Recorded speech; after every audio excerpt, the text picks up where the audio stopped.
कि आ जाएं और आचार्य गुरुदेव श्री विराग सागर जी महाराज के चित्र के समक्ष दीप प्रज्वलन करेंगे। और सभी माताओं से निवेदन करते हैं कि आप लोग भी आचार्य गुरुदेव श्री विशुद्ध सागर जी महाराज के चित्र के समक्ष दीप प्रज्वलन करें। माता जी भी आ जाएं। दीपिकम सकल लोक सुखाकर मुज्ज्वलम तिमिरे जाले हरम प्रकिरम सदा केले धरामि सुमंगलिकम मुदा। ओम ह्रीं अज्ञान तिम्रहरम दीपिकम प्रज्वलयामि स्थापयामि।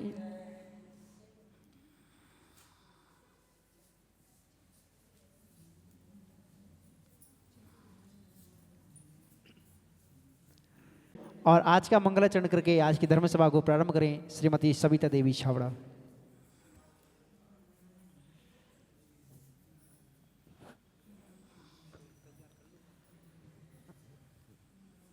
जय बोला विष्णु सागर जी महाराज की जय। जय अर्जित सागर जी महाराज की जय। मुनि संघ की जय। नमस्ते नमस्ते। मधुबन के मंदिरों में भगवान बस रहे हैं, पारस प्रभु के दर से सोना बरस रहा है। चंदा प्रभु के दर से हीरे बरस रहे हैं। दीमापुर के मंदिरों में भगवान बस रहे हैं, महावीर प्रभु के दर से सोना बरस रहा है। आदिनाथ प्रभु के दर से हीरे बरस रहे हैं।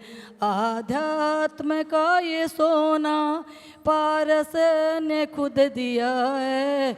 आध्यात्म का ये सोना पारस ने खुद दिया है। ऋषियों से इन धरा पर निर्वाण पद लिया है। इस ज्ञानामृत के जल से पर्वत सुयस रहा है।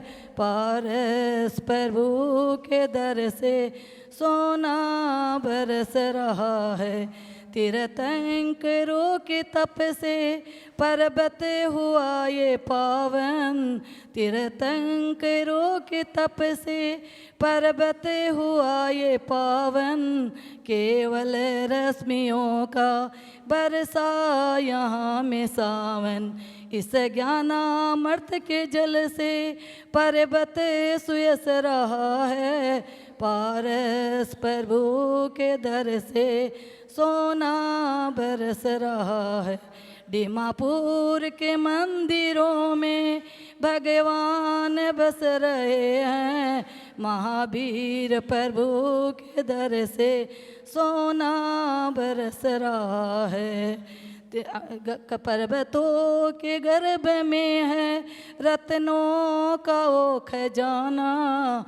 पर्वतों के गर्भ में है रत्नों का वो खजाना। जब तक है चांद सूरज होगा नहीं पुराना। जन्मा है जैन कुल में तू क्यों तरस रहा है। जन्मा है जैन कुल में तू क्यों तरस रहा है। पारस प्रभु के दर से सोना बरस रहा है। महावीर प्रभु के दर से हीरे बरस रहे। चलो महावीर भगवान की जय।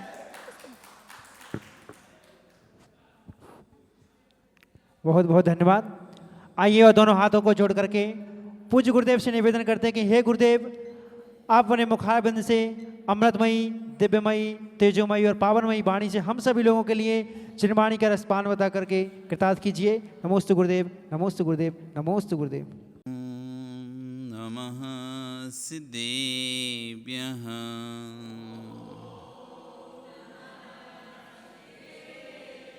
ओम नमः सिद्धेभ्यः।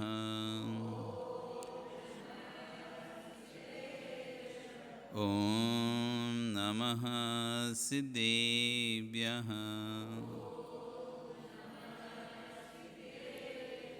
तिर्यणि खग्गिणाये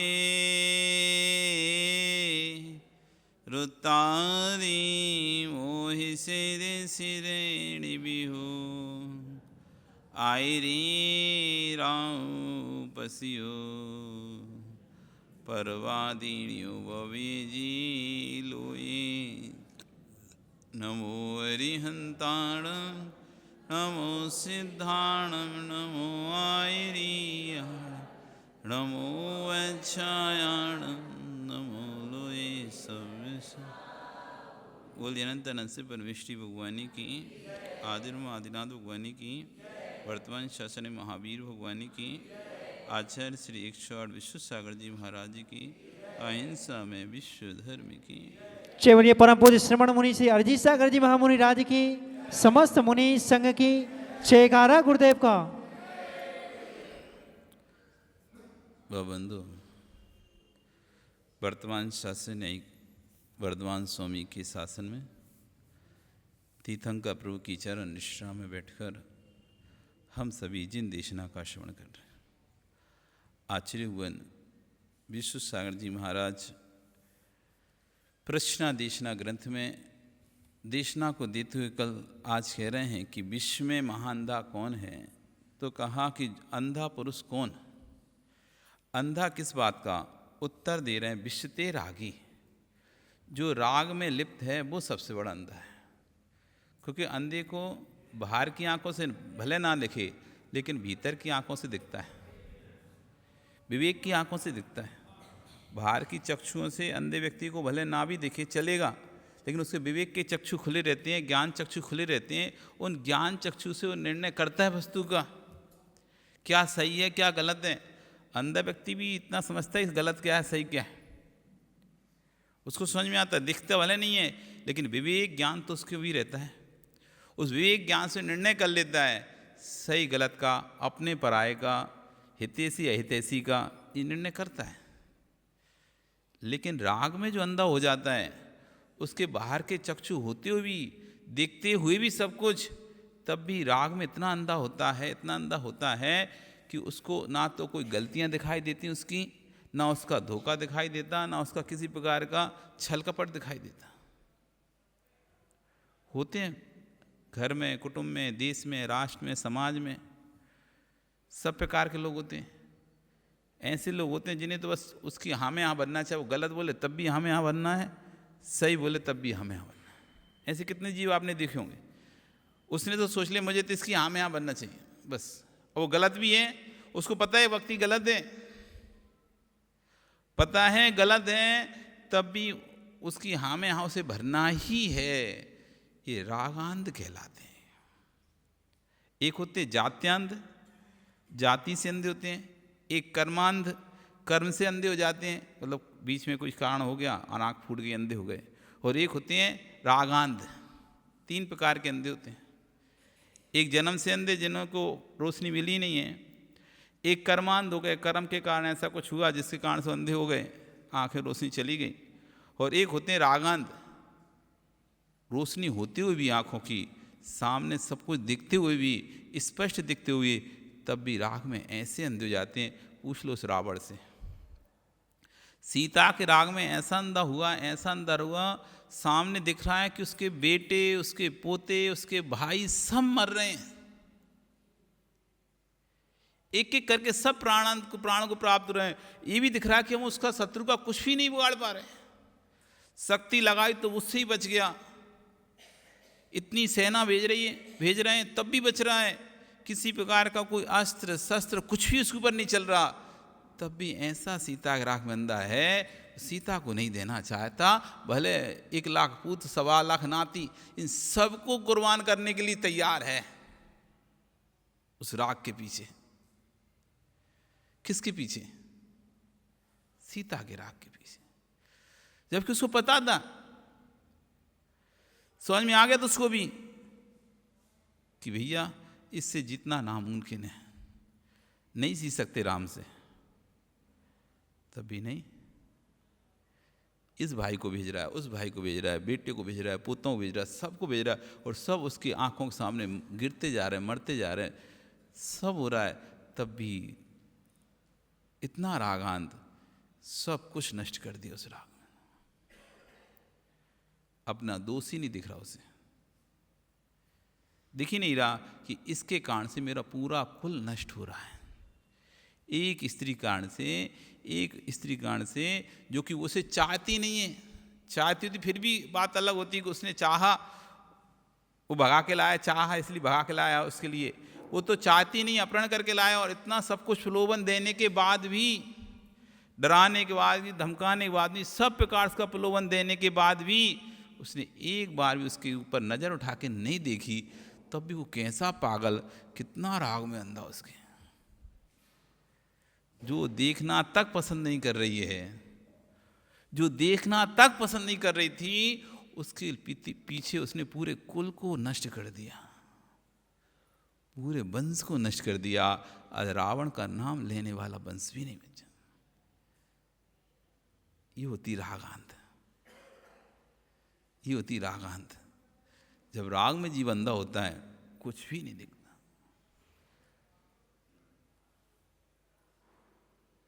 वेश्यासिक्त चित्ता नाम गुणों कोवान अविनश्यति, मानुष्यम वैदुष्यम ना देवत्वम ना सत्यवाक। जब व्यक्ति किसी विषयों के राग में अंधा हो जाता है ना, ऐसा कौन सा गुण है उसका जो नष्ट नहीं होता उस समय, सारे गुणों को नष्ट करता, ना उसको दैवत्व बचता है, न मनुष्यत्व बचता है। कौन सा ऐसा दोष है जो नहीं करता?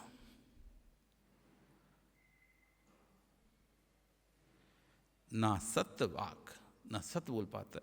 आचार्य कह रहे हैं कि जन्मांध को बंद आंखों से नहीं दिखता, खुली आंखों से नहीं दिखता, पर विवेक की आंखों से दिखता है जन्मांध को। जो जन्म से अंधा है उसको बंद आंखों से नहीं दिख रहा, खुली आंखों से नहीं दिख रहा, लेकिन विवेक की आंखों से तो दिखता ही है। अंधे पुरुष को भले बंद आंखों से नहीं दिखता हो, आंख खोल के नहीं देख पाता हो, लेकिन उसके पास विवेक की आंख होती है। लेकिन रागी पुरुष को खुली आंखों से भी दिखाई नहीं देता, क्योंकि उसकी विवेक की आंख फूट चुकी होती है, विवेक की आंख फूट जाती है। जिसकी विवेक की आंख फूट चुकी है, नष्ट हो चुकी है, जो विवेक की आंख से शून्य हो चुका है, उस व्यक्ति को ना देव में देव दिखते हैं, ना गुरु में गुरु दिखते हैं, ना आगम में आगम दिखता है, क्योंकि उसकी विवेक की आंख फूट चुकी है। उसे देव में देव, भगवान में भगवान नहीं दिखे थे, गुरु में गुरु नहीं दिखाई देखे, सास में सास नहीं दिखाई देता, उसकी विवेक की आंख फूट चुकी है। मित्र जैसे तो मार्ग में देख के चलते हो, कहीं कील पैर में ना लग जाए, कहीं कांटा पैर में ना चुभ जाए, कहीं पत्थर पैर में ना चुभ जाए, कहीं गंदगी पैर से ना लग जाए। कोई मेरी आंख में धूल ना चली जाए, कोई मेरी आंख में मिर्ची ना झोंक दे। ऐसे अपने विवेक की आंख को सुरक्षित रखने के लिए आप विवेक को साथ चलो। कोई मेरी आंखों के अंदर विवेक के नीत में राख की धूल ना भर दे, मिथ्यात्व की धूल ना झोंक दे, और पद संप्रदाय की मिर्ची मेरी आंख में ना डाल दे, पंथ या संप्रदाय की मिर्ची मेरी आंख में ना डाल दे। राग में आदमी को कुछ भी नहीं दिखता। मित्र कुछ भी नहीं दिखता। अहो कितने जीव जगत में हाथ जोड़े फिर रहे हैं, किसके पीछे? राग के अंधेपने के कारण। मनुष्य जैसा अहंकारी प्राणी किसी के आगे हाथ जोड़े संभव नहीं है, लेकिन फिर भी तुम देवी के आगे हाथ जोड़ रहे, किसके पीछे? राग के पीछे। मान का पुतला है मनुष्य। संपूर्ण प्राणियों में महाअहंकारी कोई प्राणी है तो उसका नाम है मनुष्य। मनुष्य जन्म से ही मान कसाय को लेकर आता है, नार की जन्म से क्रोध कसाय को लेकर आता है, तिरंच मायाचारी को और देवलोक को लेकर आते हैं। मनुष्यों में मान होता है। ऐसा अहंकार जीव किसी के आगे हाथ जोड़े, क्या कहोगे आप? स्वयं निर्णय कर लो, कितने लोगों के हाथ जोड़ते हो? एक देश का नेता जैसे मालूम होता है, जिसके सामने मैं हाथ जोड़ रहा हूँ उसकी कोई औकात नहीं है मेरे सामने, फिर भी बोर्ड के राग में मित्र मांस के टुकड़े टंगे होते हैं, उन गलियों में हाथ जोड़ते घूमता है। कुल जाति वंश धर्म का विवेक कोई भी नहीं होता है। कितना राग में अंधा कर देता है कि सगे भाई पर सगे भाई का बाण धनुष चल जाता है। अब देखो आप राग की महिमा देखो। आप इधर भरत चक्रवर्ती को देख लो,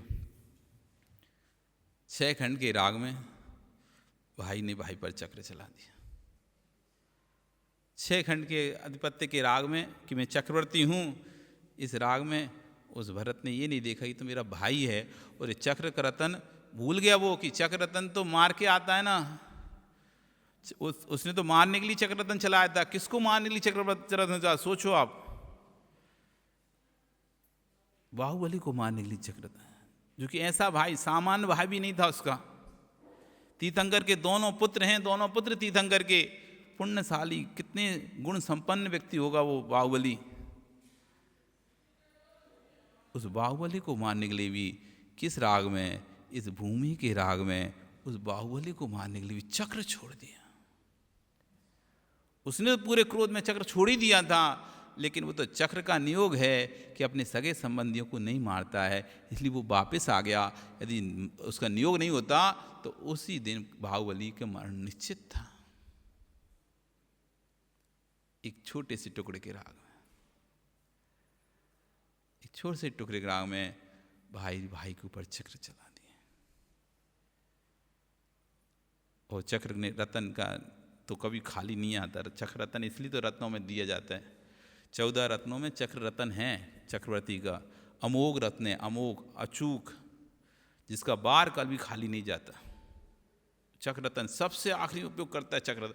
जब सारे उपाय खत्म हो जाते हैं सामने वाले शत्रु को मारने के, जब कोई नहीं बचता, तब चक्र रतन चलाया जाता है। नारायण भी अंतिम में जब सारे आयुध निकाल लेता है, जितने बाण, जितनी शक्तियाँ, जितनी उसके पास होती हैं नारायण के पास, जब सारी शक्तियाँ फेल हो जाती हैं, तब रावण ने सबसे अंतिम में चक्र रतन निकाला। नारायण था ना, नारायण के पास भी रतन होता है चक्र रतन, और चक्रवर्ती के पास भी चक्र रतन होता है। नारायण के पास भी होता है और चक्रवर्ती के पास। सबसे अंत में नारायण निकालता है। सारी पूरी शक्तियाँ उपयोग करने के बाद, जितनी प्रकार की शक्तियाँ होती, सारी शक्ति लगा लेता है। आखिरी अब बचता कि अब कुछ नहीं बचा मेरा, मैं किसको नहीं मार सकता। तब सबसे आखिरी में चक्ररतन का नियोग तो मार के ही लौटेगा।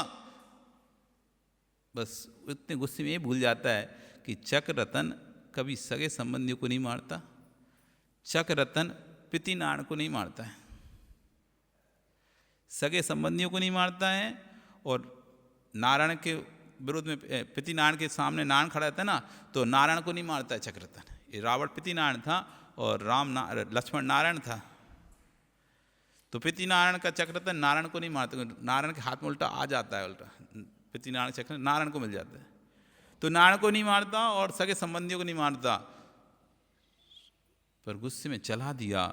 अंतिम जब भरत को कुछ नहीं सूझा कि 6 खंड का राज होगा, सारे सब कुछ नष्ट हो गया कि इससे तो जीत ही नहीं सकता मैं, अब तो इसको मार के ही जीतूंगा। सोचो कितने राग में उसमें कितने नीचे परिणाम चले गए। जल युद्ध, थल युद्ध, मल युद्ध, जब तीनों युद्ध में जब भरत नहीं जीत पाया, हार गया बाहुबली से, इस भूमि के राग में है बाहुबली की हत्या करने के भाव कर लिए। अब बाहुबली भरे नहीं भरे, पर भरत चक्रवर्ती को एक हत्या का पाप तो लगा ही लगेगा। उसने तो पूरा ताकत से चक्ररतन छोड़ दिया था बाहुबली के ऊपर, उसने पूरी ताकत से चक्ररतन छोड़ दिया था बाहुबली के ऊपर मारने के लिए, पर चक्ररतन बाहुबली की 3 परिक्रमा दे के वापस भरत के हाथ में आ गया, क्योंकि सगे संबंधियों को बार नहीं करता है। ये सब हुआ किसके पीछे? ये वसुधा का हो की नहीं हुई। जिस संपत्ति के पीछे, जिस धन के पीछे, जिस पदों के पीछे हम भाग रहे हैं ना, ये ना पद किसी के रह रहे हैं, ना धन किसी का रहना, ना संपत्ति किसी की। इन पदों के राग में, इन संपत्ति के राग में, रिश्तों के राग में, नातों के राग में कितना छल, कितना मायाचारी, कितना कपट, कितनी राजनीति करनी पड़ती है। कभी शांति से कोई बैठे ना, सोचे ना, अस्थाई चीज के लिए स्थाई कर्म बांध रहा है। शांति से सोचेंगे ना जयपाल, शांति से कोई सोचे ना, अस्थाई चीज के लिए आदमी कितना स्थाई कर्म बांध रहा है। साल, 2 साल, 3 साल, 5 साल, 10 साल, 15 साल, 20 साल अस्थाई है कोई पद, कोई भी वस्तु। पर उसके पीछे कितना कितना कितना, एक सागर नहीं, 2 सागर नहीं, 4 सागर नहीं, 10 सागर नहीं, 50 सागर नहीं, करोड़ सागर नहीं, कोड़ा कोड़ी सागरों का कर्म बांध रहा है एक छोटी सी 20 साल की गृहस्थी चलाने के लिए। बताओ, 10-20 साल 25 साल गृहस्थी चलाने के लिए, उस 25 साल तक मेरा वर्चस्व बना रहे घर में, मेरा वर्चस्व बना रहे घर में 20 साल तक 25 साल तक, बस 20 साल 25 साल अपना वर्चस्व बनाने के लिए कितनी प्रकार से मायाचारी करना पड़ता है, कितना छल, कितनी कसाई, और उससे बन रहा है कर्म कैसा? 20 साल का नहीं बन रहा, 25 साल का कर्म नहीं बन रहा, 50 साल का नहीं बन रहा, 1 सागर का भी नहीं बन रहा, 2 सागर, कोड़ा कोड़ी सागर, 1 कोड़ा कोड़ी, 2 कोड़ा कोड़ी, 5 कोड़ा कोड़ी, 10 कोड़ा कोड़ी, 70 कोड़ा कोड़ी सागर तक का स्थायी कर्म बंध गया।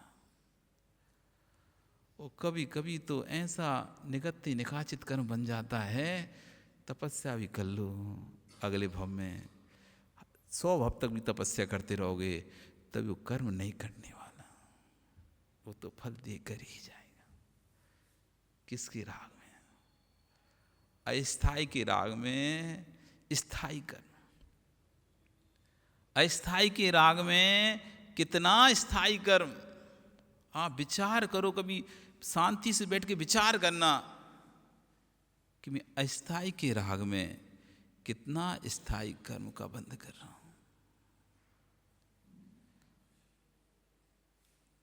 विचार नहीं करते हम, अभी हम सही प्रकार के बनिया नहीं है, सही प्रकार के जैन नहीं बने हो। लेकिन सही प्रकार का जैन होता है ना, घाटे का सौदा कभी नहीं करता। सच्चा बनिया घाटे का सौदा करता ही नहीं है, प्रॉफिट का सौदा करता है। सच्चे बनिया नहीं तो पता नहीं चल रहा, हम 20 साल के राग में 20 कोड़ा कोड़ी सागर का कर्म बांध ले रहे हैं।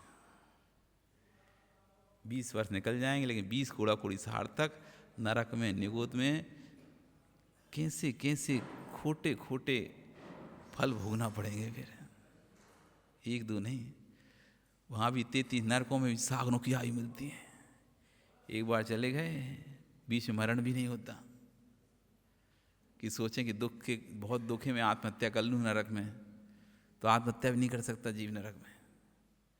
1 सागर, 3 सागर, 7 सागर, 10 सागर, 17 सागर, 22 सागर, 33 सागर, और 1 सागर की आयु अनंत वर्ष है, जिसकी गिनती नहीं है। इतने वर्ष हैं 1 सागर की आयु। 1 सागर में तुम वर्ष पूछें कितने वर्ष हैं, कोई पूछे ना कितने वर्ष हैं, तो यदि मैं उपमा भी दूँ ना तो उपमा छोटी पड़ जाएगी। मैं यदि उपमा दूँ कि सागर में कितनी बूंदें हैं, बेटा निखिल बताएगा,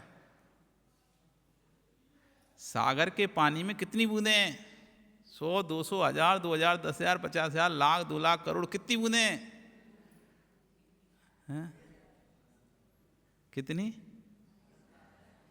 बस भैया, 1 सागर में इतनी आयु है। ये तो उपमा दे रहा हूं, वो भी उपमा भी छोटी है भी, ये उपमा भी, ये उपमा भी सागर की उपमा नहीं है, ये भी एक छोटा वो तो नमूना बता रहा हूं मैं। ये भी सागर का 1% है, ये भी 1%। यदि मैं कहूं कि जितना पानी है समुद्र में, जितने भी समुद्र हैं, 7 समुद्र हैं तुम्हारे विश्व में, कितने समुद्र हैं? 7 महासागर है ना समुद्र। इन 7 समुद्रों की भी पानी के बूंदे बनाएं, काउंट करें बूंदों के माध्यम से, तब भी सागर का 1% निकलेगा, तब भी सागर का 1% निकलेगा। और उसमें 99 का और गुणा कर दो, जितना बना उतनी पहले नरक की 1 सागर की आएंगे।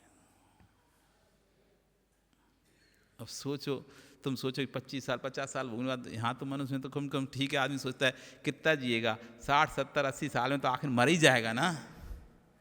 कितना भी कष्ट आएगा, दुख आएगा, तो 70 साल 80 साल के बाद तो आखिरी मुक्ति मिल ही जाएगी यहाँ के दुख से। तो फिर जहाँ जाएगा वहाँ की बात अलग है, लेकिन इस दुख से कि यहाँ के दुख से तो उसको छुटकारा मिल जाएगा 70 साल, 80 साल बाद, 90 साल बाद, 100 साल बाद, 110 साल बाद, 120 साल बाद, बस इससे क्या है, मिल जाएगा। लेकिन नरकों में एक सागर, सोचो सुरेश कितना होता होगा, विचार नहीं है। उस चले गए रौरव नरक में, धम्मा, बंसा, मेघा, अंजना, अरिष्टा, मगवा, माघवी नरक में चले गए, 33 सागर तक। एक सागर का तो कैलकुलेशन नहीं कर पा रहे अपन, एक सागर का तो योगेश कैलकुलेशन नहीं हो रहा है, और 33 सागर किसी को भोगना है तो बताओ उसकी क्या गत होगी। सिर्फ कितने से राग में, साल, 2 साल, घंटे, 2 घंटे, महीने, 2 महीने, वर्ष, 2 वर्ष, 5 वर्ष, 10 वर्ष, 20 वर्ष के राग में सागरों की आयु बांध ली। आपका समय हो गया, कल फिर होंगे, पर आ रही तो जरूर सोच के आना, अस्थाई के राग में कितना अस्थाई कर्म बांध रहे। बोली भगवान महावीर स्वामी की। जय बोलिए मुनि श्री अरजीत सागर जी महामुनि राज की जय। चलिए।